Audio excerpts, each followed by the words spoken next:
In recent weeks, across key areas around Pokrovsk and along nearby approach routes, a pattern has begun to repeat with increasing frequency, as many Russian nighttime advances are ending before units ever enter real ground combat. These formations are deployed according to familiar modern battlefield logic, moving after dark, using light vehicles, splitting forces into smaller elements, and choosing short routes to reduce exposure time before Ukrainian response. However, on the ground, this sequence is often broken very early, as vehicles are disabled before the approach phase is completed, while infantry is forced to disperse in a state of lost momentum and can no longer maintain organized formations. This reality suggests that the outcome of many advances is being shaped in advance, at a moment when units still believe they are operating outside the danger zone, and before frontline decisions can even be made, the response chain is already in motion. So at what stage of the approach are Ukrainian forces detecting these movements? And why is the night no longer able to conceal advancing troops as it once did? Let's take a closer look with military force. Early detection has become the decisive factor shaping nighttime operations around Zaporizhia and Pokrovsk, because Ukrainian UAV units are identifying Russian movement well before those forces approach any meaningful contact line.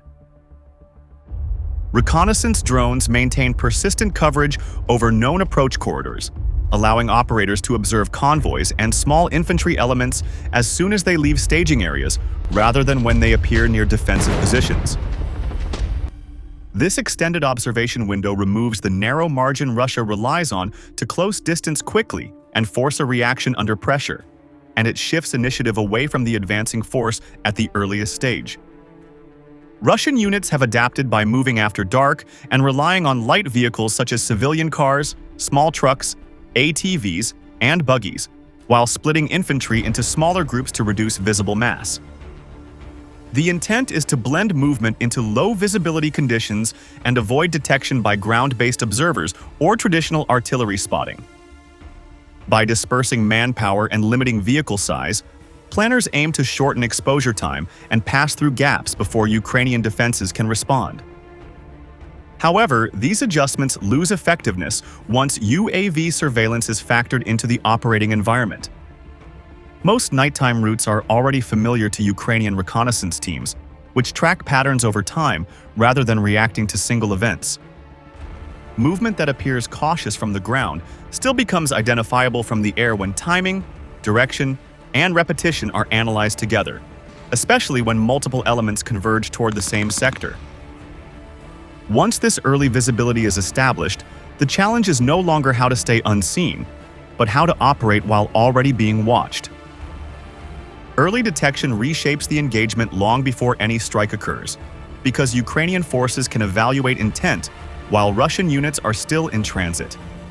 Information on direction, speed, spacing, and group size allows commanders to make deliberate choices instead of reacting to sudden contact near the line. This shifts initiative upward in time and places advancing units into a reactive posture before engagement begins, limiting flexibility once movement is underway. The loss of surprise creates compounding effects on decision-making. Russian units slow, alter routes, or break formation once they sense exposure, which reinforces detection rather than reducing it. Each adjustment adds indicators that confirm movement patterns already observed from above, narrowing available options with every delay. As a result, many attempts to approach Ukrainian positions stall without ever testing defenses directly. Momentum is replaced by hesitation because advancing forces must assume countermeasures are already in preparation. The engagement is shaped during the approach phase, with outcomes increasingly decided before the first weapon is launched and before contact becomes unavoidable. This early detection lays the foundation for Ukraine's next critical advantage, because once movement is identified from the start, darkness stops concealing intent and begins to work against those trying to advance. Thermal imaging has removed one of the last remaining protective layers of nighttime movement, because Ukrainian reconnaissance UAVs can now track activity regardless of light conditions. Unlike optical sensors, thermal cameras detect heat rather than shape or color, which allows operators to maintain awareness even when visibility on the ground is severely reduced. This capability changes the balance of night operations, because darkness no longer delays detection or buys time for approaching forces, especially along predictable approach routes. In this environment, night does not slow observation, but instead compresses decision-making. Units moving under the assumption that reduced visibility limits surveillance are operating on an outdated model of the battlefield, where concealment was once tied directly to darkness. For UAV operators, the absence of light often simplifies tracking by removing visual clutter while preserving clear thermal contrast across open terrain and road networks commonly used for approach. Once darkness loses its masking effect, the focus shifts to what actually reveals movement in the first place. Modern battlefields generate heat at every stage of movement, and thermal sensors are designed to exploit that reality. Engines emit sustained signatures, human bodies produce constant warmth, and group movement concentrates those signals into patterns that stand out clearly from surrounding terrain. From above, these signatures form shapes that remain visible even when visual detail disappears, allowing tracking across extended distances. Russian units have attempted to reduce exposure by limiting engine use, spreading personnel, and avoiding prolonged stops, but these measures only reduce intensity, not visibility. Residual heat remains on roads, vegetation, and soil after movement, allowing UAV operators to compare frames over time and identify recent activity. What looks fleeting from ground level becomes persistent when observed continuously from the air, especially along routes used repeatedly during night operations and supply rotations. Even when direct visibility drops further, environmental conditions do little to break this chain of detection. Fog has traditionally been viewed as a natural shield against observation, but thermal surveillance has sharply reduced its value. While thick fog disrupts line-of-sight targeting and limits visual range, it has minimal impact on thermal contrast when targets are warmer than the surrounding air. As a result, conditions once considered ideal for infiltration now offer a false sense of security rather than real protection, particularly during sustained movement. Advancing units may assume they are concealed, while UAV operators continue to track movement with little degradation. This mismatch delays evasive decisions and increases vulnerability, because troops often realize exposure only after patterns of movement are already confirmed. By that stage, options for withdrawal or concealment have narrowed significantly, and restoring momentum becomes increasingly difficult under constant observation and pressure. This persistent visibility feeds directly into how Ukrainian forces manage response and escalation. Thermal UAVs allow Ukrainian operators to assess scale and intent before any contact occurs, distinguishing isolated individuals from coordinated groups. This clarity enables commanders to choose proportional responses instead of reacting blindly to uncertain signals. The result is greater control over timing and resource use, rather than rushed decisions driven by surprise or incomplete information during night operations. Persistence is the key advantage in this phase. Nighttime no longer resets observation cycles, because UAV teams maintain coverage across hours and connect isolated movements into broader patterns. Each detected action adds data that improves future tracking, making repeated routes and behaviors easier to identify and predict with increasing confidence. Over time, this creates an environment where concealment fails not due to a single error, but because repetition itself becomes visible. Russian attempts to exploit darkness or fog are processed as predictable events rather than unexpected threats, tightening surveillance instead of dispersing it.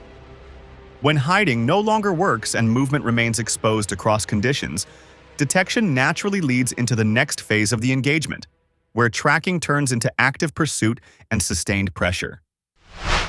Once vehicles are disabled, the engagement enters a more dangerous phase, because Ukrainian UAV units shift from stopping movement to actively hunting exposed infantry. The initial strike on transport is designed to remove mobility at the moment when troops are least prepared to react, rather than simply destroying equipment. When a vehicle stops under aerial observation, infantry is forced into rapid decisions without clear routes, reliable cover, or coordinated timing, which immediately weakens unit control and local command authority.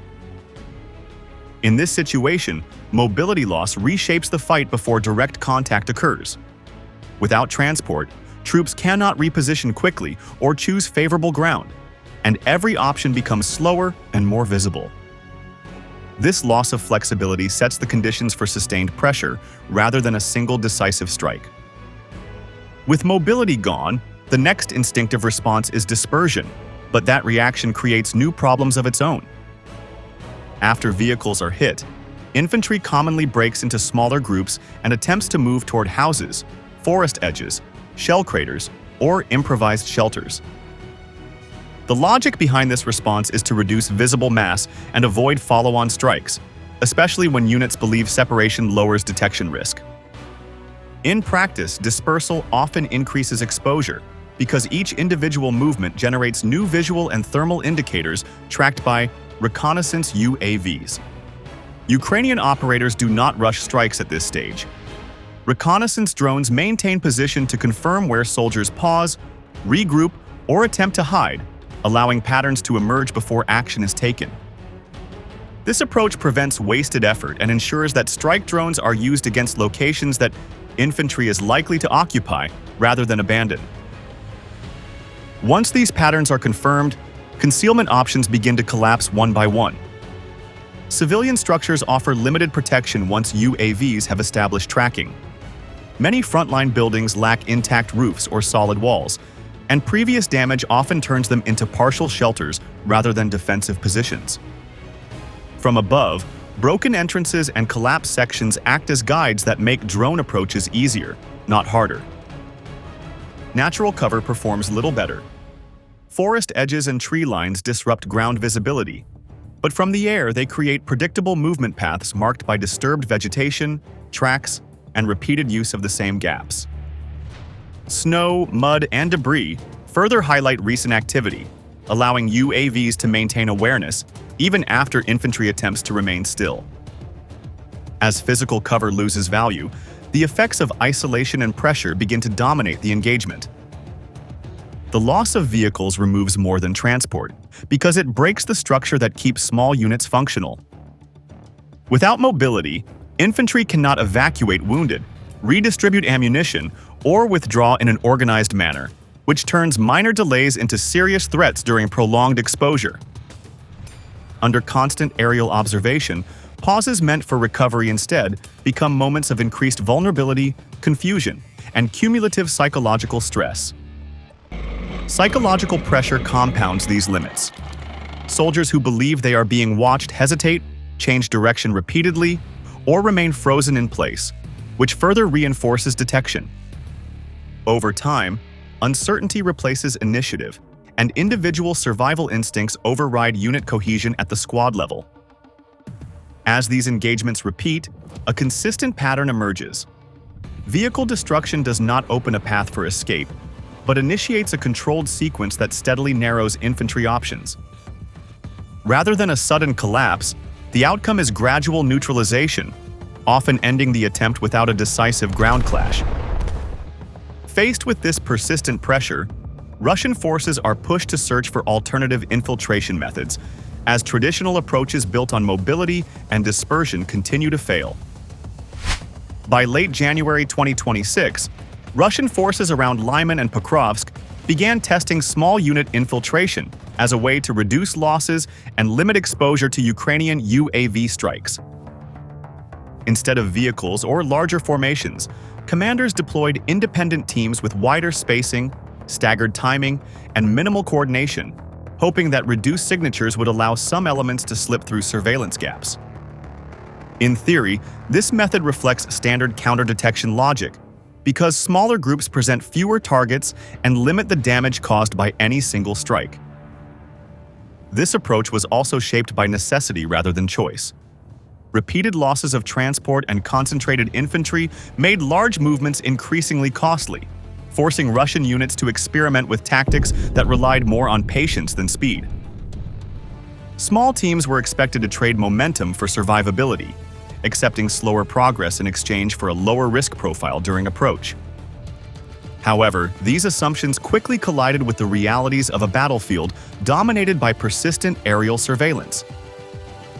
In practice, the density of Ukrainian UAV coverage around Lyman and Pokrovsk leaves little room for small unit infiltration to succeed.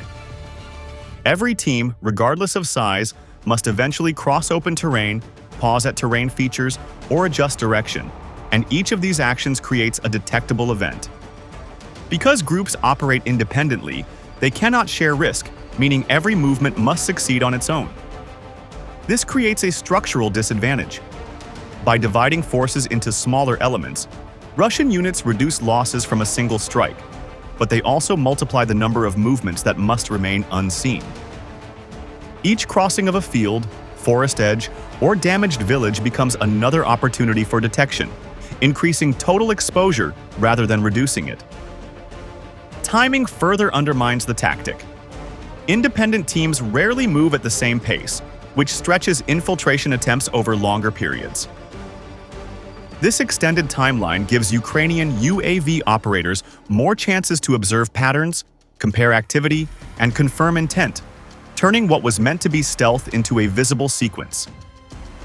As exposure accumulates, coordination and terrain limitations begin to shape outcomes more than tactical intent. Small units operating without vehicles or close support face serious coordination challenges once detected. Route changes are difficult because alternative paths often lead through equally open areas, and communication delays prevent rapid collective adjustment. Information gained by one team frequently arrives too late to protect others, reinforcing isolation rather than adaptability.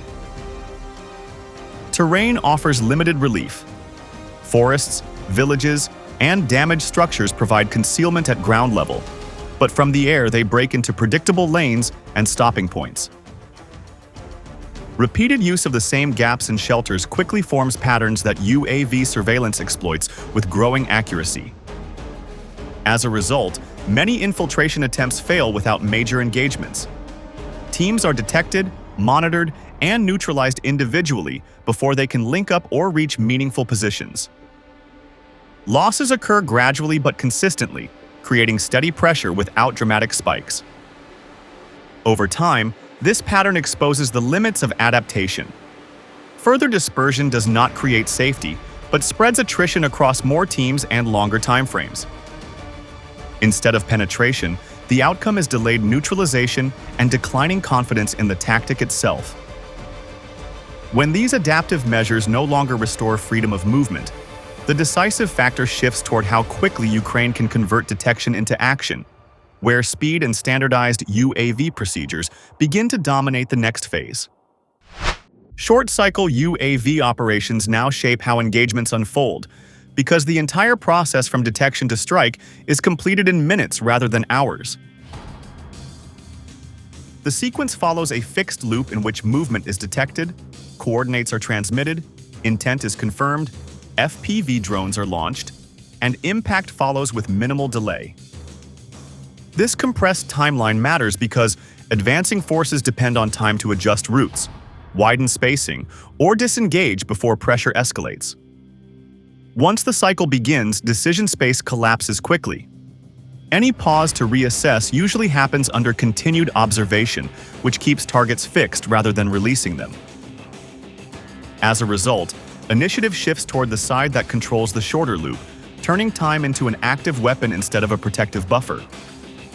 This ability to compress time only works because coordination between observation and action has been simplified and standardized.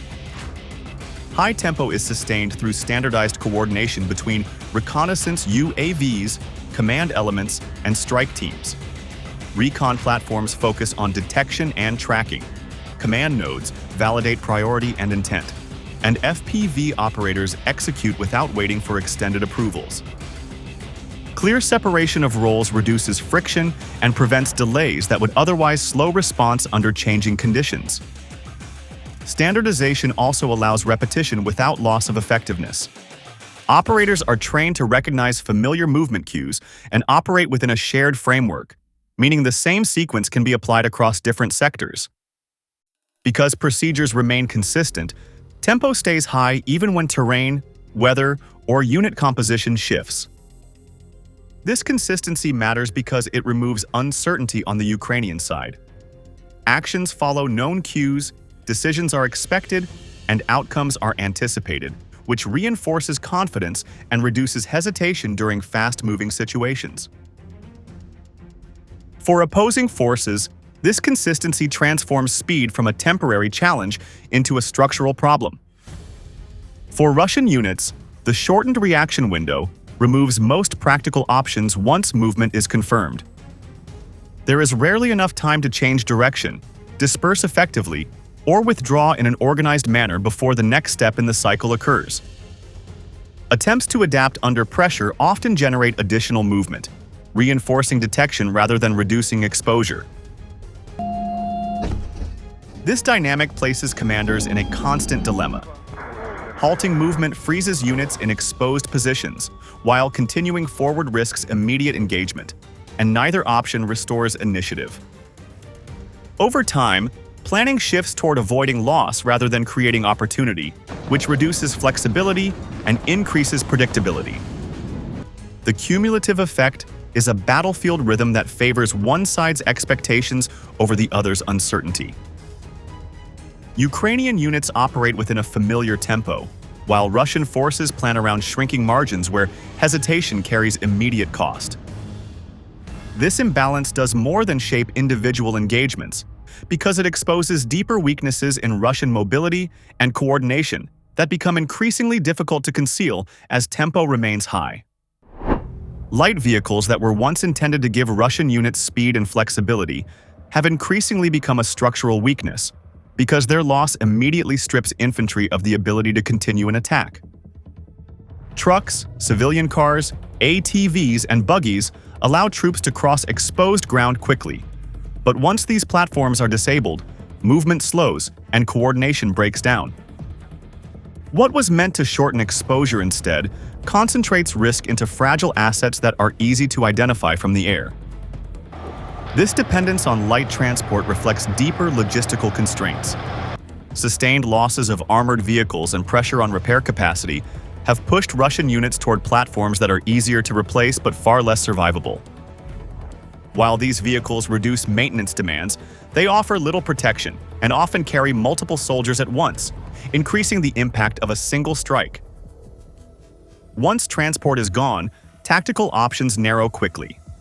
Advancing on foot under UAV surveillance is slow and visible, while staying in place exposes troops to follow-on attacks. The lack of vehicles also limits evacuation of wounded and resupply, degrading combat effectiveness even without direct contact. As mobility denial becomes more reliable, attention shifts to how Ukrainian UAV units ensure these strikes succeed under varied conditions.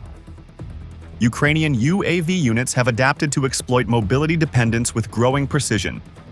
Reconnaissance drones focus on routes commonly used by light vehicles, while strike teams prioritize stopping movement rather than maximizing destruction. This approach turns mobility denial into a force multiplier, because disabling one vehicle can disrupt an entire sequence of actions. Adaptation is evident in how operators manage technical limits.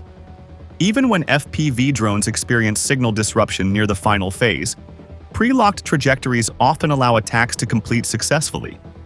This reduces reliance on continuous control and weakens countermeasures such as jamming or brief loss of visibility.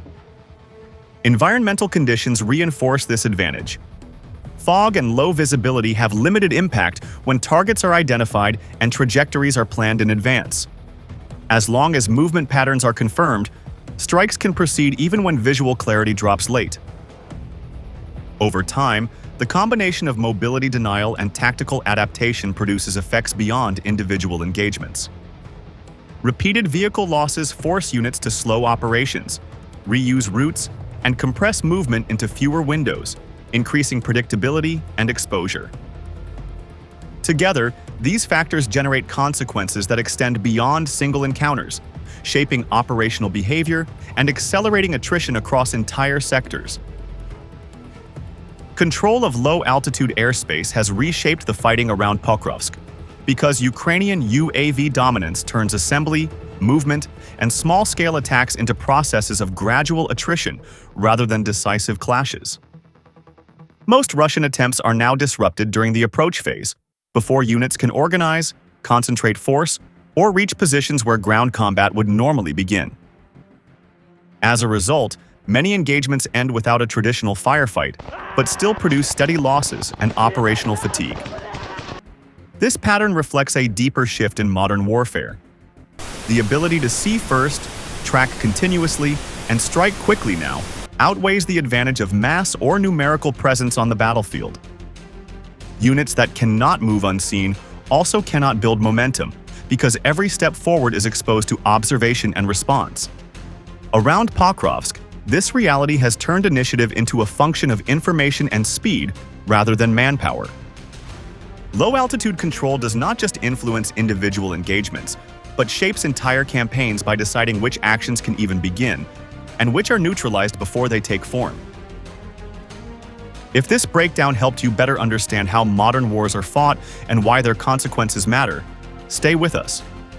Learning how conflicts evolve is not about glorifying violence, but about understanding its cost and impact on people, states, and global stability. For clear, factual analysis that explains war in order to better understand peace, subscribe to Military Force and join a community that values knowledge over noise.